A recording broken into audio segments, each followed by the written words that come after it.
గణేశ పురాణము ఉపాసనాఖండము 90వ అధ్యాయము. శేషోపాఖ్యానము. నీరసించి తేజస్సు కోల్పోయి కంఠగత ప్రాణంతో కదలలేని స్థితిలో ఉన్న శేషునితో, ఏం నాగరాజా, ఏమిటలా ఉన్నావు? ఏ మునీశ్వరునికైనా అపకారం తలపెట్టావా? లేక గర్వించి శంకరునికే అపకారం చేయబూనావా? సమస్త చరాచరములతో నిండిన ధరాతలమును మోసే శక్తి సంపన్నుడవే, అయ్యయ్యో, నీకు ఈ దురవస్థ ఎలా కలిగింది? దాచకుండా చెప్పు, తర్వాత దానికి పరిహారం నేను చెబుతాను అని నారదుడు శేషుని నిలదీశాడు. శేషుడు లజ్జతో తలదించుకుని మౌనం వహించాడు. అంతా నారదుడు శేషుడు తిరిగి స్వస్థానం పొందే ఉపాయం చెప్పడం మొదలుపెట్టాడు. శేష, నేను చెప్పేది శ్రద్ధగా విను. ఏ ఉపాయం చేత కేశవాది దేవతా బృందంలో కింకర్లవుతారో, ఏ ఉపాయం చేత చిన్న పిల్లవాడు తన తలపై మాలను ధరించినంత తేలికగా నువ్వు భూమిని ధరించగలవో, ఆ ఉపాయం నీకు చెప్తాను అని నారదుడు పలకగా, శేషుడు, నారద మునీంద్ర, ఎంతో పుణ్యం చేస్తే గాని నీ దర్శనం లభించదు. నా పుణ్యవశమున నీ దర్శన భాగ్యం నాకు లభించింది. మహర్షి, నా అవస్థ చూస్తున్నావు కదా. నా శరీరంపై నాకు వశం తప్పి కృషించి భూభారణ సామర్థ్యాన్ని కోల్పోయాను. యథాపూర్వం ధరణిని నా శిరస్సుపై వహించే శక్తి నాకు కలిగే ఉపాయం సెలవియ్యండి అని వేడుకున్నాడు. అప్పుడు నారదుడు, నాగరాజా, నీకు దేవదేవుడైన గజానన యొక్క మహామంత్రము ఉపదేశిస్తాను. ఆ స్వామి అనుగ్రహం వల్లనే ఇంద్రాది దేవతలు వారి వారి పదవులు నిర్వహిస్తున్నారు. ఆ దేవదేవుని ఆజ్ఞానుసారం త్రిమూర్తులు సృష్టి, స్థితి, లయ కార్యములన్నీ ఆచరిస్తున్నారు. ఆ గణేశుడు ప్రసన్నుడైతే నువ్వు నీ పూర్వస్థితిని పొందుతావు. శేష, నీ అవస్థ చూసి నాకు జాలి కలిగింది. అందుకే నీకు గణేశ మంత్రం ఉపదేశిస్తున్నాను అని చెప్పి శ్రీ గణేశ షడక్షర మహామంత్రమును శేషునకు ఉపదేశించాడు నారద మహాముని. ఈ మంత్రమును నువ్వు భక్తి శ్రద్ధలతో ఉపాసిస్తే నీకు గణేశ్వరుడు దర్శనమిచ్చి నీ కోరికలు తీరుస్తాడు అని చెప్పి అంతర్ధానమయ్యాడు. పిదప శేషుడు ఇంద్రియ నియమంతో గణనాథుని ఉపాసిస్తూ 1000 సంవత్సరములు మంత్రధ్యానం చేశాడు. నాగరాజు భక్తికి మెచ్చి గజాననుడు 3 నేత్రములు, 10 చేతులు, శిరస్సున రత్న కిరీటం, రత్నముద్రాక్ష సూత్రములు ధరించి దేవర్షి బృందములు స్తుతిస్తూ ఉండగా, గజముఖము, వక్రతుండము దాల్చి భక్తులను అనుగ్రహించే కామరూపంతో శేషుని ఎదుట సాక్షాత్కరించాడు ఆయన. కోటి సూర్యుల కాంతితో వెలుగొందుతున్న గజాన్ని చూడగానే నాగరాజు కండ్లు చీకట్లు కమ్మి మూతపడ్డాయి. దుర్నిరీక్షంగా ఉన్న గజానుని చర్మచక్షువులతో చూడలేక భయపడి శేషుడు, ఏమిటి తేజస్సు? ఇది సమస్త లోకాలను దహించే ప్రళయాగ్ని కాదు కదా? కాదు, బహుశా ఈ తేజస్సు నారదుడు చెప్పిన గణనాథుందై ఉండవచ్చును అని తనలో తాను తర్కించుకోసాగాడు. అప్పుడు గజాననుడు, నాగరాజా, భయపడకు. నువ్వు దివారాత్రములు ఏ మూర్తిని ఉద్దేశించి ధ్యానించావో ఆ మూర్తిని నేనే నీకు వరాలు ప్రసాదించడానికి వచ్చాను. సృష్టి, స్థితి, లయములకు కారణభూతుడను నేనే. రవిచంద్ర నక్షత్రాదులన్నీ నా తేజస్సు వల్లనే ప్రకాశిస్తున్నాయి. నేను పరబ్రహ్మ స్వరూపుడను. నీ తపస్సుకు సంతోషించాను. నీ కోరికలు తీర్చడానికి సగుణ రూపము దాల్చి నీ ఎదుటకు వచ్చాను అని చెప్పాడు. దేవా, అమిత తేజో రూపంతో ఉన్న నీ మూర్తిని నేను చూడగలనా స్వామి? నాపై దయగొని నీ సౌమ్య రూపం చూపు అని శేషుడు గజాన్ని వేడుకున్నాడు. శేషుని విన్నపం మన్నించి గణేశ్వరుడు చంద్రుని వంటి చల్లని రూపం దాల్చాడు. ఆ రూపం చూసి నాగరాజు అమితానందం పొంది గజాస్యుణ్ణి ఇలా స్తుతించాడు.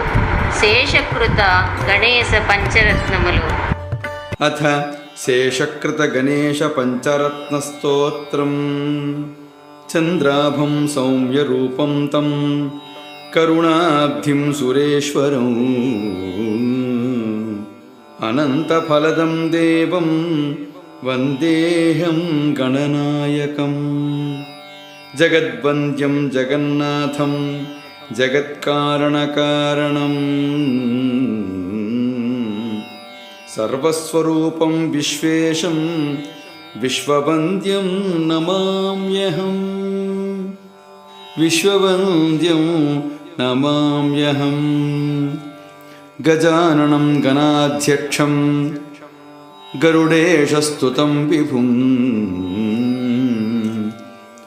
గుణాధీశం గుణాతీతం గణనాథం భజామ్యహం విద్యానామాధిపం దేవం దేవదేవం సురప్రియం సిద్ధిబుద్ధిప్రియం దేవం సిద్ధిదం భుక్తిముక్తిదం సర్వవ్యాపినమీశానం సర్వేప్సితఫలప్రదం సర్వవిఘ్నహరం దేవం నమామి గణనాయకం సర్వవిఘ్నహరం దేవం నమామి గణనాయకం నమామి గణనాయకం.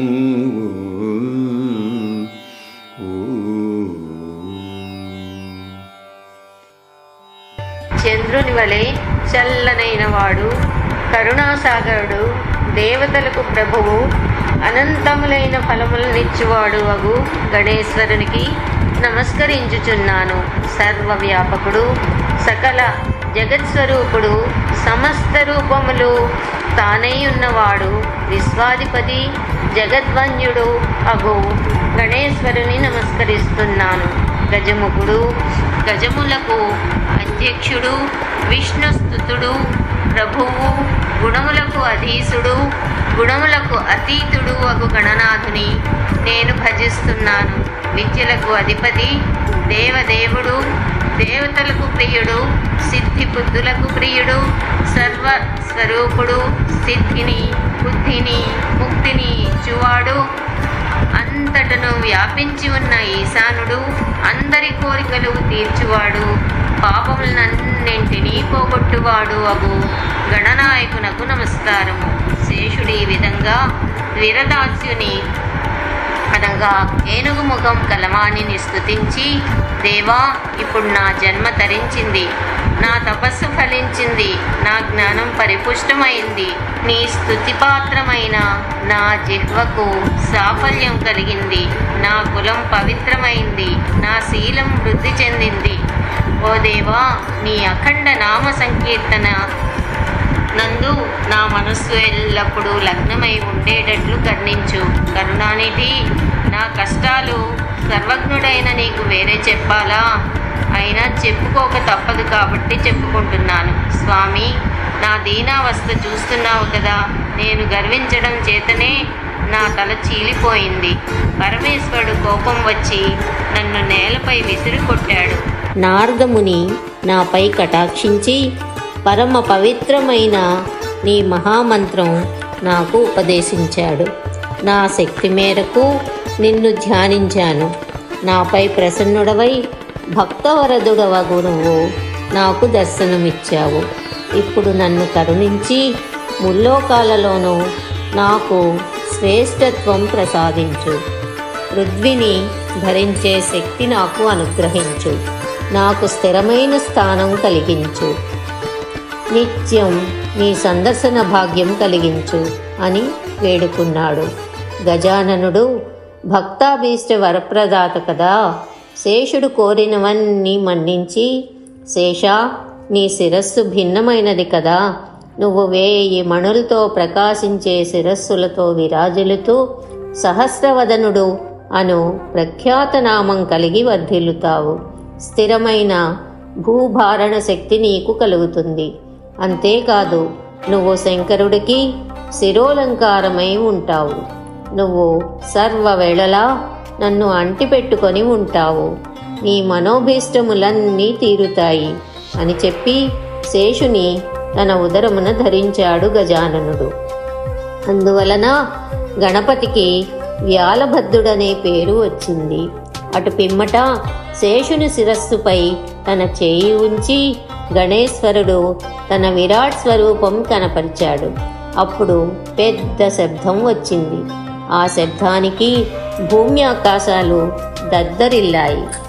గణనాథుని విరాట్ స్వరూపం, భూమి పాదతలము, దిక్కులు చెవులు, సూర్యుడు నేత్రము, ఓషధులు రోమమూలములు, పర్వతములు నఖములు, మేఘము చెమట, బ్రహ్మ ప్రజాపతి చతుస్సాగరములు కుక్షి, లెక్కకందని బాహువులు, లెక్కలేనన్ని పాదములు, అనేక రోమకూపములు, అనేక కోటి బ్రహ్మాండ గోళములు, శతకోటి మధ్యందిన మార్తాండ తేజో విరాజిత అనంత శక్తి సమన్విత గజానన విరాట్ స్వరూపం వీక్షించలేక శేషుడు విహ్వలుడై, దేవాదిదేవా, నీ విరాట్ స్వరూపము ఉపసంహరించు, సౌమ్య రూపం ధరించు అని వేడుకున్నాడు. అంత గజాననుడు దశభుజములతో సింహవాహనుడై నిలిచి, నాగరాజా, నా విరాట్ స్వరూపం దర్శనం దేవతలకు కూడా లభించలేదు. నీకా భాగ్యం లభించింది. నువ్వు ఈ భూమిని పూల చెండు ధరించినంత తేలికగా ధరిస్తావు. శివుని యందు కూడా నీకు ఉచిత స్నానం కలుగుతుంది. శివుని యందు కూడా నీకు ఉచిత స్థానం కలుగుతుంది. నువ్వు ధరణీధరుడు అను నామం కలిగి ఉంటావు అని చెప్పాడు. అప్పుడు, దేవా, నాతో పాటు నీవును ధరణీధర నామదేవుడివై ఉండాలని నా ప్రార్థన. దేవా, నాతో పాటు నీవును ధరణీధర నామధేయుడివై ఉండాలని నా ప్రార్థన. నువ్వు ఈ క్షేత్రంలో వెలసి భక్తుల అభీష్టాలు తీర్చాలని నా మనవి అని ప్రార్థించాడు. గజాననుడు అందులకు అంగీకరించి అంతర్ధానమయ్యాడు. శేషుడు ప్రవాళమనే పురమున రత్నస్తంభములతో కూడిన ఆలయం నిర్మించి అందు గణేశుని ప్రతిష్ఠించి ఆ స్వామికి ధరణీధరుడని నామకరణం చేశాడు. అభయవరదహస్తః పాశదంతాక్షమాలా శృణిపరశు దధానో ముద్గరం మోదకం చ ఫలమధిగతసింహః పంచమాతంగవక్త్రో గణపతిరతిగౌరః పాతు హేరంబనామా. గణపతిరతిగౌరః పాతు హేరంబనామా. 90వ అధ్యాయం సమాప్తం.